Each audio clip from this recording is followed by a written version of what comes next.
السلام عليكم ورحمة الله وبركاته. ازيكم حبايب قلبي؟ عاملين ايه؟ يا رب تكونوا بخير وصحة وسعادة.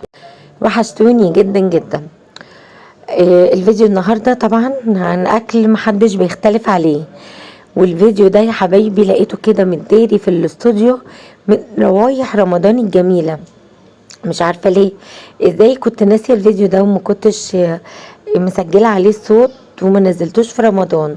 فطبعا ما ينفعش خالص اتجاهله واسيبه اكتر من كده.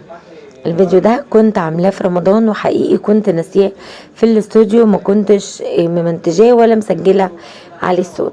طبعا الاكلة ديت كلنا بنحبها، اكلة جميلة وسهلة جدا جدا. اللي مش عارفة تعمل شوربة الجمبري او شوربة السي فود عامة، تعالوا اقولها لكم بابسط طريقة. طبعا بعد ما بتجيبي الجمبري وبتغسليه وبتنضفيه وتشيلي سلسلة الظهر والكلام الجميل ده، تعالي اقولك تعملي احلى شوربة جمبري او وكمان شوربة السي فود. بتجيبي حلة وبتحطي معلقة سمنة ومعلقة زيت وتنزلي بالجمبري بتاعك وعليهم 5 6 فصوص توم، وعليهم معلقة شطة كبيرة، وعليهم معلقة ملح، وعليهم معلقة كمون، وتقلبي كل المكونات دي مع بعضها لحد الجمبري ما يبدأ كده يغير لونه ويدينا اللون السيموني الجميل ده. في الوقت ده انتي بتكوني طبعا بتغلي شوية مية على جنب، وكمان ما تنسيش تحطي بصلاية متقطعة على المكونات الجميلة بتاعتنا دي مع الثوم والشطة والملح والكمون. بس كده، دي كانت طريقة شوربة الجمبري السهلة والبسيطة، ما خدتش مننا اي حاجة خالص يا بنات. تتبيلة عادية خالص زي ما تكوني بتحضري تتبيلة سمك، توم وشطة وهريسة شطة وملح وكمون وبصلاية وخلاص كده، وتحطي كمان مية مغلية عليهم وتسيبيهم بقى ياخدوا يدوا كده مع بعض. هتاخدي احلى شوربة جمبري. الجمبري برضو ما بياخدش وقت في التسوية. نيجي نعمل مع بعض احلى بقى شوية رز صيادية هيعجبوكي. طبعا تجيبي حله وتحطي شويه سمنه برضو شويه زيت، وتحطي بصلايه مبشوره بشر ناعم، وتفضلي واقفه قدامها تقلبيها لحد ما تغمق باللون اللي قدامك ده، وتنزلي بالميه قد كميه الرز اللي انت عاملاها، وتسيبيها تغلي غلوتين على النار. واول ما تبدا تغلي تنزلي بالرز بتاعك. خلاص كده. بصوا الطريقه سهله جدا جدا، بس البصله اهم حاجة ما تحرقيهاش، غمقي لونها باللون البني ده، ما تحرقيهاش. لو اتحرقت هتمرر لك الرز، يعني عشان كده تفضلي واقفة قدامها. بس كده. وتملحي الرز بتاعك وتسيبيه يستوي السوى العادي خالص بتاع اي حلة رز عادية. خلاص كده، يبقى احنا كده خلصنا الجمبري وسيبناه يتسلق عشان ناخده منه الشوربة الجميلة، وعملنا الرز الصيادية. كنت انا طبعا في الوقت ده جايبة كيلو سمك، ما شاء الله اللهم بارك، كان كبير، فالكيلو عمل لي 4 سمكات. وبتبل برضو التتبيله العاديه برضو لنفس اللي انا حطيتها على الجمبري. راس توم مهروسه ومعلقه شطه وملح برضو وكمون. وخلاص على كده. عايزه تحطي بقى قرنين فلفل اخضر كده تهرسيهم مع التوم، مش مشكله، بس الصراحه عندي بيحبوش الفلفل الاخضر المهروس، يعني انا وباباهم بنحبه، هم لا ولادي. فبريح زي ما بيقولوا كده بعمل الاكل اللي كلنا بنحبه. ومع عصرة الليمونة ما تنسيش. والسمك بقى بتاعك تكوني منضفه كويس من جوه، وعامله له كده فتحات من بره علشان تتبليه من بره ومن جوه، عشان يكون متملح من بره ومن جوه. والسمك بالذات لازم تكوني متبلاه كويس عشان يديكي طعم حلو. خلاص كده اهو، بخلص بقى كل الكمية اللي معايا. صراحة كانت اكلة حلوة قوي قوي يا بنات. ورمضان اصلا ايامه جميلة واكله جميل لو عملتي فيه لو عملتي فيه شوية فلافل وفول بتقلية وصينية عجة، يا لهوي على الجمال.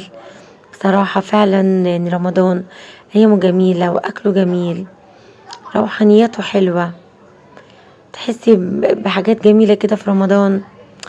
يا ريت السنة كلها رمضان والله.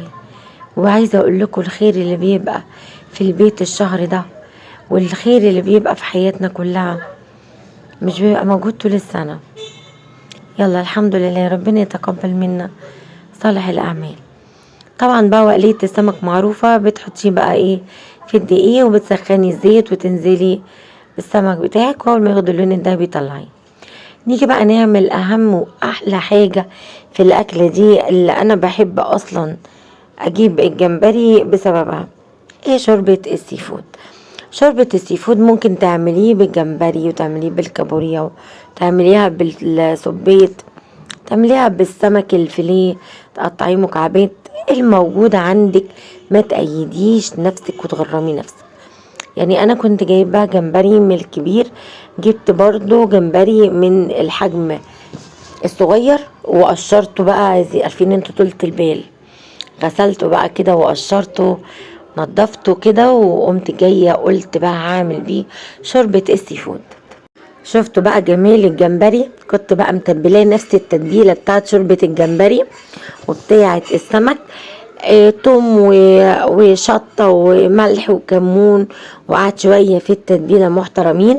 جبت الحله بتاعتي وحطيت معلقتين زبده كبار، وقمت جايه نازله بالجمبري، قلبتهم كده شوحتهم لحد كده ما بدأ الجمبري يغير لونه. هو كمان بصوا متقشر الجمبري ده، ممكن كمان تعملي طريقة تانية للجمبري الصغير المتقشر ده. طبعا انا مش جايبه الصغير قوي، يعني اللي هو اشد شويه من الصغير، فمين كان سعره مش غالي، كان حوالي سعره 200 جنيه. فانا جبت، ممكن تجيبي نص، ممكن تجيبي كيلو الا ربع، فاهميني ازاي، ممكن تجيبي كيلو 200 جنيه مش قصه.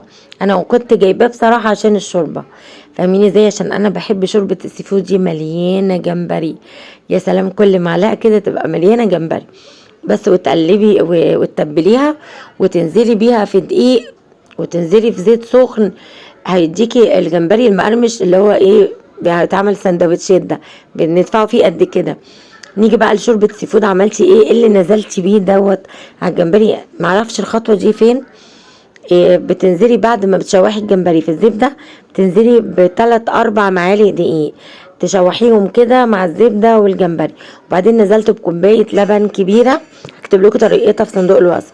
وكمان كوباية اللبن كان فيها ما شاء الله وش اللبن، يعني كمية من القشطة ما شاء الله اللهم بارك، كمية كويسة. ممكن ما عندكيش وش لبن او قشطة بتاعة اللبن، تجيبي مثلا علبة كريمة لباني من عند السوبر ماركت، او علبة زبادي براحتك، يعني يا عندك وش لبن يا زبادي يا كريمة لباني. فانا كان عندي ما شاء الله اللبن بتاعي كان دسم وفي وش اللبن كده كمية كويسة.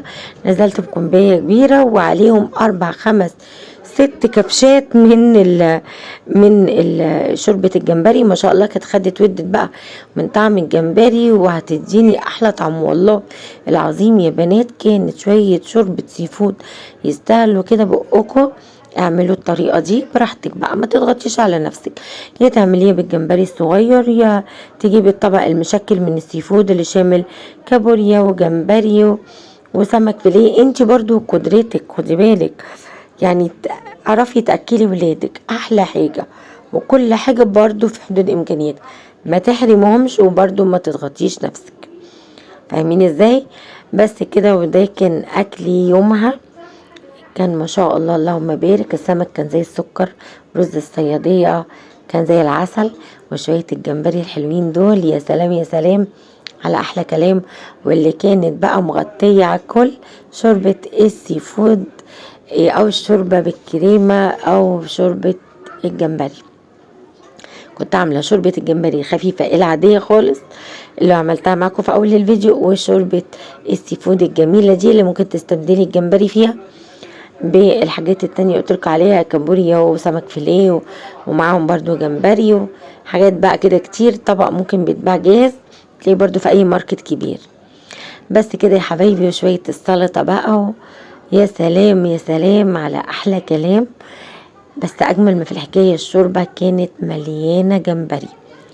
الجمبري الصغير ده ينفع تجيبيه فعلا للشوربة، تبقى الشوربة مليانة كده جمبري، وكمان تجيبيه وزي ما قلتلك تبليه وانزلي بيه في الدقيق واقليه في الزيت، تعملي احلى سندوتشات جمبري زي اللي بتجيبيها من بره واحلى. بصوا ما شاء الله ما شاء الله الشوربة والله مليانة، وكمان حجمه جميل، يعني حتى مش الحجم الصغير قوي، حجمه جميل جدا. بس كده، ويا ريت ما تنسونيش بقى باللايك والاشتراك. اتمنى يكون الفيديو عجبكم، واتمنى يكون تفاصيله حلوه يعني وفادتكم باي معلومه. ما تنسونيش بقى باللايك والاشتراك اللي اول مره بتشوف قناتي، واشوفكم على خير في الفيديو الجاي ان شاء الله. السلام عليكم.